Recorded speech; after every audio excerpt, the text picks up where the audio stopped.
Good morning, guys. Welcome to the channel. My name is Dimitri, and this is SUPERDIM.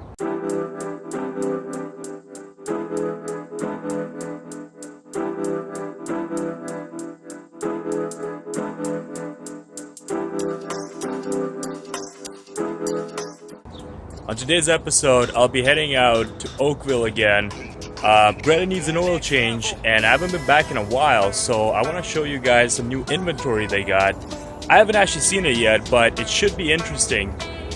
So I've got my energy drink ready, and let's head out.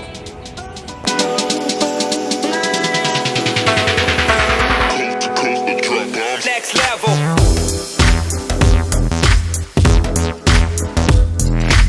So, on my way to Oakville now, and I actually wanted to talk about something that happened to me a couple weeks ago. One of my front headlights on the passenger side went out, and obviously I wanted to get it fixed. So, there's a mechanic that I go to that's nearby, so I don't have to go all the way to Oakville to get the car fixed whenever something goes wrong with it. And so far, only two things have gone wrong with it. My headlight went out, which is just regular maintenance, and also I had a weird creaking noise coming from the suspension, which I later found out was from going through an automated car wash. But I'll get to that a little bit later. That's an interesting story, and how much the dealership wanted to charge me for that. So stay tuned for that, because that could save you quite a bit of money. Anyway, so the light went out. I went to the Porsche dealer and I told them the make and model of my car, and they gave me a halogen light bulb, which fine. It was like 30 bucks. Great. I went to my guy. I gave him the light bulb. So my guy pulls it out and takes a look at it for like 2 seconds and goes, "You got the wrong bulb." I'm like, "Really? This is the bulb Porsche sold me."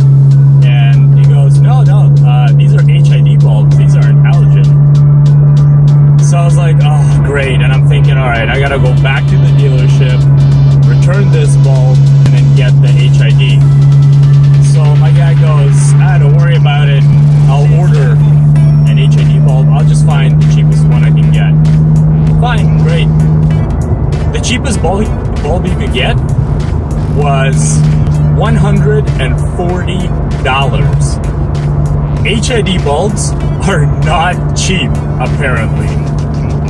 Anyway, that's fine. I ended up paying like under 150 bucks for the replacement.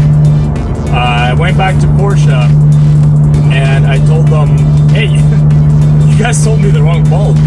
What gives? So they apologized, and there was another service tech there, and he looked up my VIN and he goes, yeah, you got HIDs. Yeah, it goes to show that even at the dealership, they may have no idea what kind of parts your car may need. That actually shocked me a little bit. But they returned my money, they took back the halogen bulb, no problem. Now the creaking noise, I also went to the dealer for that, because I actually thought my car was going to have to be towed. It was that bad. So I went to them, and I could only make the creaking noise happen once the car was warmed up. So I got there, they looked at it, and they said, well, show us the noise. And I said, I got to drive it for like a good hour for it to happen. So they're like, okay, so go drive around. Fine. I drove around for maybe 40 minutes, and I could make the noise happen again, though not as bad as it was the previous time. Honestly, the previous time, I actually was this close to calling a tow truck, because I actually thought my car was seriously damaged. Every time I turned the steering wheel, anytime I hit a small pothole or a little raise in the road, it just sounded like something was... It was like metal rubbing on metal. That's what it sounded like. So I got it home, I left it. I turned it on the next morning. I drove around, there was no noise, but eventually it did come back. And so the tech at the dealership told me, well, I'm gonna have to take apart basically the entire car to get to where the noise is coming from. And I thought, that's weird. And I asked him, can't you just put up on a lift and look from underneath? I mean, I'm pretty sure it's coming from the suspension, maybe the steering column, but I don't know if you need to take apart the front and rear bumpers for that. He goes, no, you know, because this car is mid-engine, I need to take it apart, and that's gonna be 2 hours due. And as soon as he said that because the car is mid-engine and he can't reach, it means he can't reach the suspension, my bullshit alarm went off a little bit. So I said, you know what, I don't have 2 hours to just chill here for you to find out what is wrong with the car, and then who knows how long it'll take to actually fix it.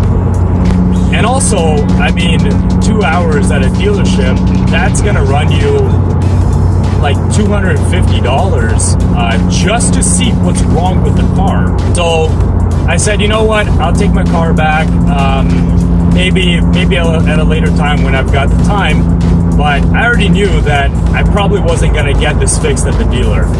So again, I went to my guy, I actually called him and I asked him what his rates were. He goes, you know, he charged like half the price per hour that the dealer charged, of course. But he said, you know what, don't worry about it, bring the car in, I'll take a look at it, we'll figure it out. Great. I take the car in maybe a week later to his shop. He puts it up on a lift, and I go into the office. Maybe 5 minutes goes by, and I see my car driving out of the garage. And I'm thinking, all right, he's probably gonna want to drive it around to make the sound happen and everything. So he's this is probably gonna be a while. He comes back into the office. He goes, all right, you're all good to go. I was like, what do you mean? What was wrong with it? He goes, I just had to re-grease the suspension components because I guess it got washed off or something, which is really weird. I was like, are you sure? Because I was told you can't even put this car in a lift to see what was wrong with it. You have to like take apart basically the whole thing. And he goes, no, that's not the case. He actually asked me, did you take this car through a car wash? I'm like, yeah, I did. And he goes, and then that's when the time that this issue started happening. I was like, yeah, that was maybe a week after that. He goes, in the car wash, they probably shot water from underneath. And I know they did because that was one of the options. And I thought, I'll get the works. So I guess the water that was shot from underneath washed away a lot of the grease that was, I guess, essential to the suspension components. So all he had to do was re-grease it. He didn't charge me a dime for this. And the car hasn't had a problem since. I went to him over 2 months ago now. And no problems, no creaking. I've been daily driving it for a while. Anyway, that's a little story for you guys. So maybe next time the same thing doesn't happen to you, especially if you drive, you know, a sports car or a luxury car for that matter. I'm sure Mercedes and BMW dealers are no different. You know, I suggest just go to your local mechanic. Make sure you find someone who's versed in whatever make and model car you drive. I'm just lucky that the guy who I went to, he actually owns the same car as mine, just a little older. His is a 98 or a 99, I think. So he knew exactly what he was doing. And I'm sure this problem must have happened to him just because he found the problem so quickly. His shop, in case you guys are in the area, it's in Scarborough. It's called Rainbow Motors. He's got a used car lot in the front, but in the back, the shop is top notch. You know, he does a really, really great job with just everything. I'm so happy I found this guy. I hope that helps you guys in the future. Always, always, always get a second opinion if something is going to cost you an arm and a leg to fix. That's my advice for you guys. All right, let's get back on the road. I am on the road, so let's get back to driving Oakville. Honestly, I think I might be a little lost because I never went this way and I thought I knew where I was going. I think I know where I am. I think I'll find my way. Alright, I'll see you guys in Oakville. Just to let you guys know, it is 7:14 in the morning right now on a Sunday. And this is the traffic we're experiencing around Toronto. Alright guys, pulling into the used car superstore now. I think they're still closed. It's 7:27, they're supposed to open at 7:30. So we'll see if anyone's there. I mean, somebody should be there by now. I already see some pretty cool cars on their lot. So let's go and check it out. So when I said earlier that it was Sunday, I was wrong. It's Monday. I get Mondays off from work, so I get a little confused every now and then. But it looks like they're still closed. I was told that they open at 7:30. It looks like they open at 8 a.m. So I've got about half hour to kill. Let's make the rounds around the lot here and check out some of the cars. I see an A5, there's a Genesis 2.0T, a few Dodges. Let's go check it out. This looks pretty interesting. They always have really awesome cars here. They still got the Panamera I reviewed. I think that's the same one. Yep, that's it right there. You can see in the distance. Right there. Alright, let's check them out. So the service room door was open, so I let myself in. So let's look a little bit inside of the showroom here. There's the Gallardo. This one's been here for a while. Let's take a look inside. That's beautiful. They had it sold a while ago, but I guess maybe the sale didn't go through or something. But it's on sale now. If anyone's looking for a 2007 Gallardo, it's just under $100,000. And it looks pretty good to me. Got a Corvette. Got a really clean 640i here. And I just love this murdered out S-Class. Look at that. I don't know how much the camera's picking up because it's so dark here. I'm going to stand against the light here so you guys can check it out. Look at those wheels. This is a beautiful car. Look at that. That is a beauty. It almost looks like the windshield is tinted. I don't know how legal that is. But, God, this must be a quick and luxurious ride. Alright, let's go check out some of the cars outside.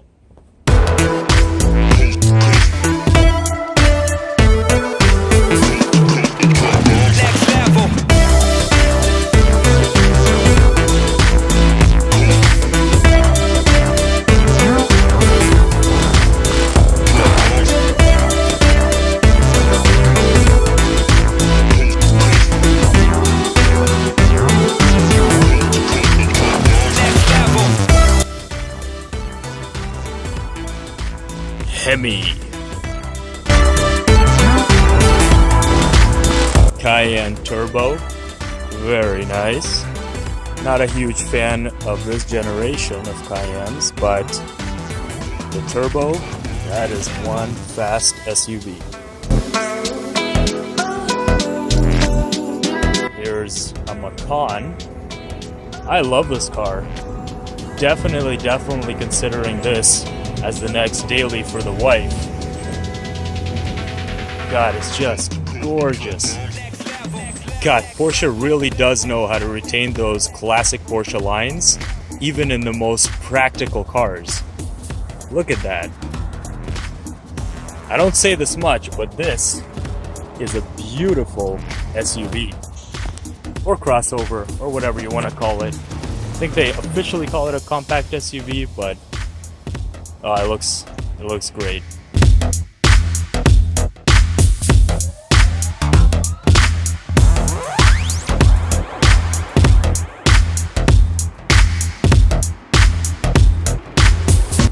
Oh, we got a Cayenne GTS back here.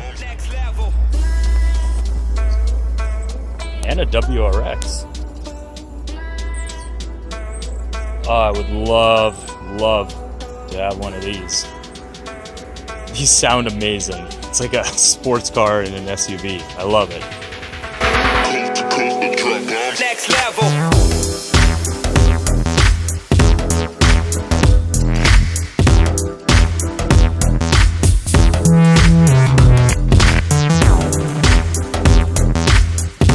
Got the Land Rover twins.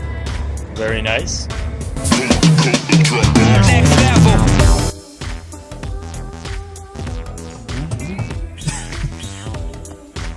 Lamborghini Gallardo.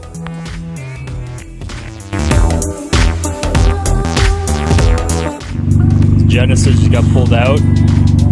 Gonna be going for about 10 grand, I was told. Give it a little rev.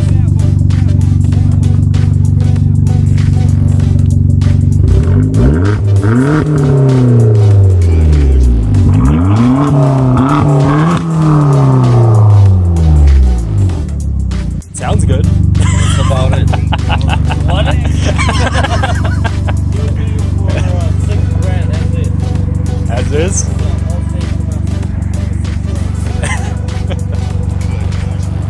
You hear that? 6 grand, as is.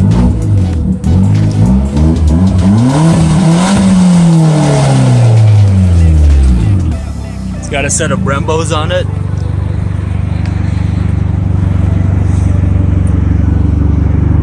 It's a good sounding car, that's for sure.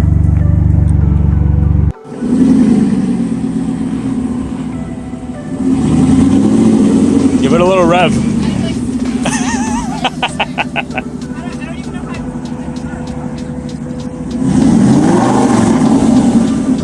Very nice, very nice. Beautiful car, beautiful. It's the Vantage S. Love it. Absolutely love it. I hope you guys really enjoyed this podcast. I really hope you guys really enjoyed this vlog. That was a weird mistake to make. I don't have a podcast. Anyway, subscribe to the channel, like the video if you like what you saw, especially if you like my advice about visiting the dealers. Thank you so much for watching. I'll see you guys next time.